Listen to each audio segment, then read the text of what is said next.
Apakah brand kita kalau misalnya nih keluar di Times Square, New York, itu akan sangat berimpact terhadap perkembangan bisnis kita?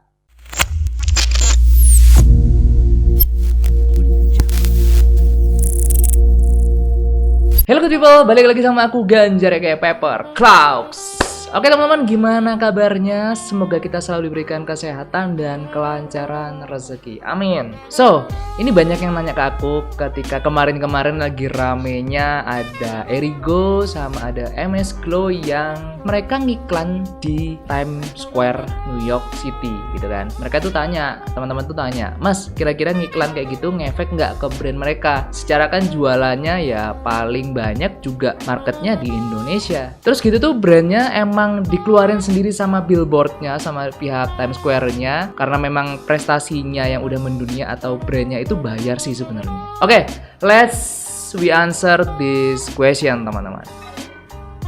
Nah, jadi gini teman-teman. Sebenarnya kalau misalnya kalian sering baca-baca di internet, itu sebenarnya udah ada penjelasannya. Jadi, di Times Square, New York itu ya memang at least mereka menyediakan billboard itu untuk diiklankan gitu loh. Ya namanya billboard, namanya kayak baliho kalau di Indonesia ya, baliho, pamflet dan segala macem. Kayak apa sih screen ini loh, screen buat ngiklan gitu kan. Kan ada tuh di kota-kota gede biasanya. Itu ya mereka emang menyediakan spot untuk ads, untuk iklan gitu loh. Ya sama kayak media-media iklan yang lainnya kayak TV dan segala macam. Ya nama brand mau masuk di situ ya at least harus bayar. Nah, di sini aku udah mengutip harganya dari urbanasia.com sama dari Kompas juga. Ini aku cantumin aja untuk artikelnya. Kalau misalnya kita pengen brand kita keluar di sana, itu kita minimal bayar 1,1 sampai 4 juta dolar. Ya at least 15 sampai 57 M lah per tahun. Atau kalau misalnya kalian pengen yang harian, itu kalian bisa bayar 5.000 sampai 50.000 dolar atau 72 sampai 724 juta rupiah per harinya teman-teman. Nah, sementara untuk kalian yang pengen ngiklan yang spotnya paling besar di Times Square itu kisaran di 3 juta dolar. Itu kurang lebih 43 miliar teman-teman per bulannya.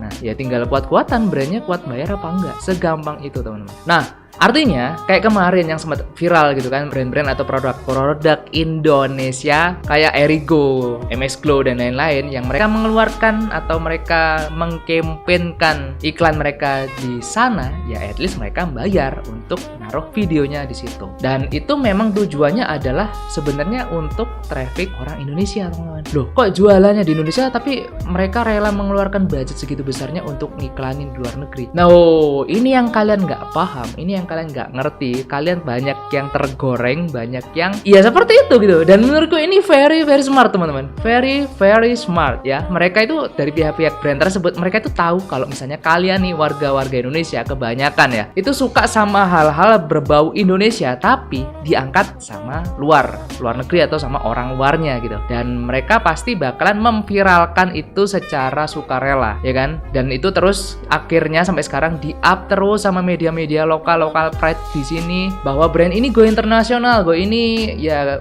ada di Amerika dan segala macam. Ya mungkin walaupun masih iklannya aja, dan untuk movementnya mungkin setauku masih Erigo. Deket-deket ini dia mengeluarkan apa ya, bukan mengeluarkan sih, mereka ikut Fashion Week juga di sana. Dan at least ya aku bisa bilang memang ya brand Erigo sudah berkancah internasional gitu. Tapi untuk MS Glow aku masih belum, sampai hari ini aku bikin ya cuma at least sekedar iklannya aja sih untuk yang keluar di sana gitu. Nah, dan mungkin kalau misalnya kalian tanyakan ke aku, kalau misalnya aku punya budget seperti itu, apakah aku akan bilang Mas Hairo akan go internasional? Ya pastinya, karena ya terlepas itu masih iklan doang atau sekedar gimmicknya aja untuk bisa seenggaknya ada postingan atau ada video bisa ngiklan di sana, ya udah kita goreng gitu dari pihak marketingnya sini gitu kan. Dan itu menurutku nggak salah teman-teman. Itu adalah sebagian dari teknik marketing gitu loh. Jadi kalian jangan menjudge, wah ini cuma iklan doang gini-gini. Enggak. Ya memang cuma iklan mungkin, tapi mereka bisa gitu kan, bisa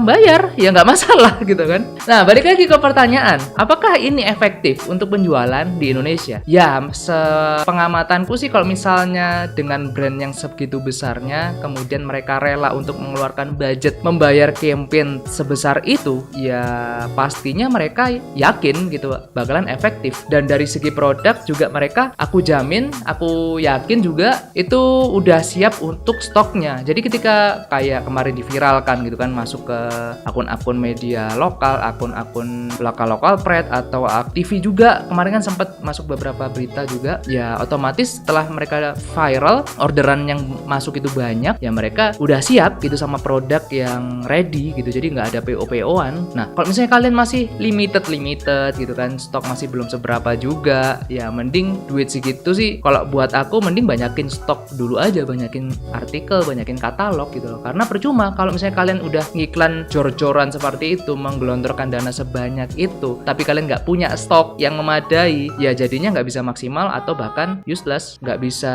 ya at least nggak bisa balik modal lagi gitu kan. Ya sayang gitu loh, udah keluar duit banyak buat ngiklan tapi ternyata tidak mampu atau tidak menyanggupi permintaan pasar gitu. Jadi pastikan sebelum kalian ngiklan yang sebesar apapun atau kalian pengen yang tarafnya itu emang gede banget, nominalnya gede, ya pastikan juga kalian harus siap sama stok atau katalog kalian juga gitu loh. Jadi harus imbang ya teman-teman. Nah sekali lagi ya, di sini aku pengen menekankan, jadi takutnya salah sangka, ngiklan seperti yang dilakukan dua brand tadi itu menurutku nggak ada masalah, dan itu menurutku keren karena seenggaknya ada loh produk Indonesia, ada loh brand Indonesia yang kuat ya, yang kuat membayar untuk ditaruh iklannya di Times Square. Dan itu memang dari nominal kayak aku tadi bilang itu nggak sedikit cuy, itu dibandingkan ngiklan sama di TV itu ya masih lebih mahal di sana gitu. Dan ini sangat cerdas banget dari teknik marketingnya, karena memang dua brand ini yang aku sebutkan tadi kan marketnya mereka menembak anak muda di Indonesia, yang dimana anak-anak muda ini udah jarang namanya nonton TV gitu kan, mereka lebih sering untuk streaming, nontonin Instagram, YouTube, TikTok. Jadi kalau misalnya mereka dua brand tadi ngiklan di TV, menurutku nggak efektif. Kalau aku sebagai marketing analisisnya di sana juga bakalan bilang mending jangan iklan di TV. Mereka ngiklan di TS ini, ya mereka tahu kalau misalnya berita ini bakalan kegoreng di mana-mana, entah itu di media sosial, entah itu nanti bisa ke TV juga gitu kan, ada akun-akun gosip atau ada info-info apa gitu kan pasti keluar tuh di TV juga kan. Ya pasti bakalan nge-up abis-abisan karena mereka juga butuh traffic. Nah kemudian paid promo juga dua brand ini nggak perlu untuk ke akun-akun Instagram, karena ya otomatis karena Instagram ini atau akun Instagram ini butuh traffic, sekali lagi butuh traffic, ya mereka secara sukarela akan memblow up terus ya, karena trafficnya juga banyak dan mereka teruntungkan juga gitu. Jadi saling simbiosis mutualisme seperti itu. Dan satu lagi, orang Indonesia kayak aku tadi bilang antusiasnya gede ketika ada hal-hal berbau Indonesia yang diangkat di luar negeri, entah itu oleh negaranya atau oleh orang-orang yang ada di luar negeri gitu ya. Jadi ya mereka memainkan psikologi marketingnya di situ. So, mungkin itu aja teman-teman untuk video kali ini. Semoga bisa terjawab dan sedikit tercerahkan. Ya pokoknya siapin aja duitnya kalau misalnya kalian pengen iklanin di sana, karena ya budgetnya aduh, kalau buat aku sih mending buat produksi dulu karena ya lumayan gitu